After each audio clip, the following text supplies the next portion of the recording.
Muutused elus on nagu mäed kauguses, näivad alguses ületamatud, kuid peidavad endas võimalusi ja kauneid vaateid. Just nagu liblikas oma kookonis kasvame me kõige enam siis, kui oleme sunnitud mugavustsoonist väljuma. Võta uued väljakutsed vastu avatud meelega.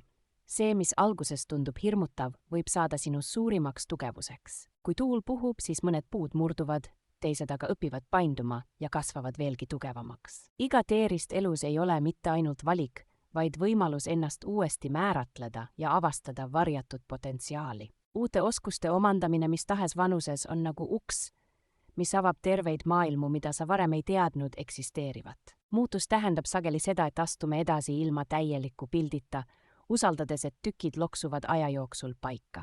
Elus ei ole tegu sellega, kuidas me väliseid sündmusi kontrollime, vaid kuidas me sisemiselt neile reageerime ja kohaneme. Vastupidavus ei tähenda kunagi murdumist, see tähendab tugevamana tagasipõrkumist ja kasvamist, isegi kõige vähem tõenäolistes tingimustes. Meie kodud, suhted ja elud on pidevas muutumises.